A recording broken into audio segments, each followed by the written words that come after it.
Hi guys, welcome to വീലേൺ.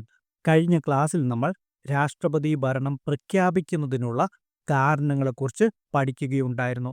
ഇന്ന് നമ്മൾ ചർച്ച ചെയ്യുവാനായി പോകുന്നത് ആ പ്രഖ്യാപനത്തിന് പാർലമെന്റ് എങ്ങനെയാണ് അംഗീകാരം നൽകുന്നത് എന്നും എത്ര കാലത്തേക്ക് അത് നിലനിൽക്കുമെന്നും എങ്ങനെയാണ് ഇത് റദ്ദാക്കുന്നത് എന്നുമുള്ള പ്രധാനപ്പെട്ട വ്യവസ്ഥകളെക്കുറിച്ചാണ്.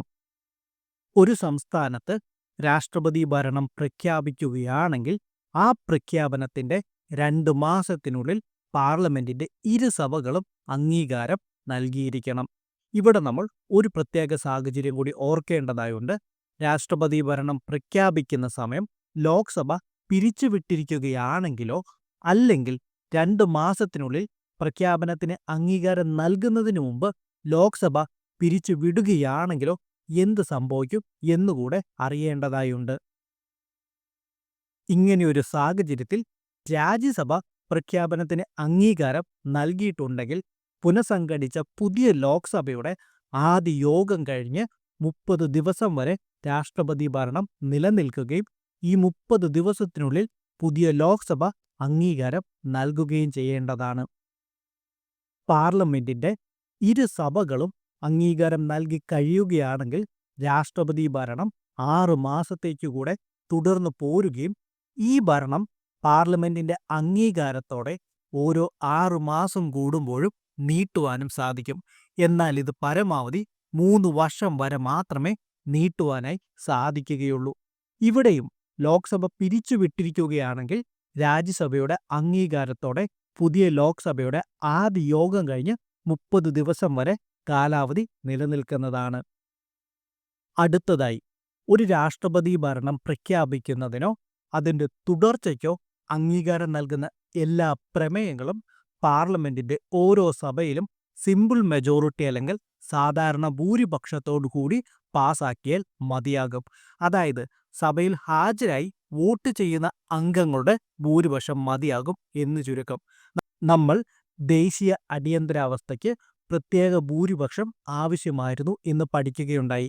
ഇവ തമ്മിലുള്ള പ്രധാന വ്യത്യാസങ്ങളിൽ ഒന്നാണ് രാഷ്ട്രപതി ഭരണത്തിന് സിമ്പിൾ മെജോറിറ്റി മതിയാകും, എന്നാൽ നാഷണൽ എമർജൻസിക്ക് സ്പെഷ്യൽ മെജോറിറ്റി വേണ്ടിവരുന്നതാണ്.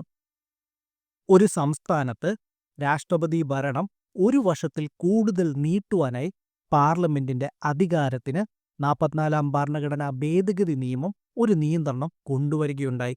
അതായത് 1 വർഷത്തിന് ശേഷം ഓരോ 6 മാസം കൂടുമ്പോഴും രാഷ്ട്രപതി ഭരണം നീട്ടണമെങ്കിൽ ഇനി പറയുന്ന 2 വ്യവസ്ഥകൾ നിർബന്ധമായും പാലിച്ചിരിക്കണം. ഒന്നാമതായി, ഇന്ത്യയിൽ മുഴുവനായോ അല്ലെങ്കിൽ ആ സംസ്ഥാനത്തിന്റെ അതിൻ്റെ ഏതെങ്കിലും ഒരു ഭാഗത്തോ ഒരു ദേശീയ അടിയന്തരാവസ്ഥ നിലവിലുണ്ടായിരിക്കണം. രണ്ടാമതായി, ആ സംസ്ഥാനത്തിലെ നിയമസഭയിലേക്ക് തിരഞ്ഞെടുപ്പ് നടത്തുന്നത് ദുഷ്കരമാണെന്ന് തെരഞ്ഞെടുപ്പ് കമ്മീഷൻ സാക്ഷ്യപ്പെടുത്തിയിരിക്കണം. ഈ 2 വ്യവസ്ഥകളും പാലിച്ചാൽ മാത്രമേ 1 വർഷത്തിന് ശേഷം രാഷ്ട്രപതിക്ക് വീണ്ടും രാഷ്ട്രപതി ഭരണം നീട്ടുവാനായി സാധിക്കുകയുള്ളൂ. ഇനി എങ്ങനെയാണ് ഒരു രാഷ്ട്രപതി ഭരണം റദ്ദ് ചെയ്യപ്പെടുന്നത്? ഒരു രാഷ്ട്രപതി ഭരണം ഏത് സമയത്തും തുടർന്നുള്ള ഒരു പ്രഖ്യാപനത്തിലൂടെ രാഷ്ട്രപതിക്ക് റദ്ദ് ചെയ്യുവാനായി സാധിക്കും. ഈ റദ്ദാക്കലിന് പാർലമെന്റിന്റെ അംഗീകാരം ആവശ്യമൊട്ട് ഇല്ലതാനും. അപ്പോൾ രാഷ്ട്രപതി ഭരണത്തെക്കുറിച്ചുള്ള അപ്രൂവൽ ആൻഡ് ഡ്യൂറേഷനെ കുറിച്ചുള്ള ഈ കൊച്ചു വീഡിയോ ഞാനിവിടെ അവസാനിപ്പിക്കുകയാണ്. വീഡിയോ കൺക്ലൂഡ് ചെയ്യുന്നതിന് മുമ്പായി നമ്മുടേത് വളരെ ചെറിയൊരു ചാനലാണ്. നിങ്ങളുടെയൊക്കെ സപ്പോർട്ട് ഉണ്ടെങ്കിൽ മാത്രമേ നമുക്ക് മുൻപോട്ട് പോകുവാനായി സാധിക്കുകയുള്ളൂ. അടുത്ത വീഡിയോയിൽ നമുക്ക് പ്രസിഡൻസ് റൂൾ അല്ലെങ്കിൽ രാഷ്ട്രപതി ഭരണത്തിൻ്റെ കോൺസിക്വൻസസിനെ കുറിച്ച് പഠിക്കാം.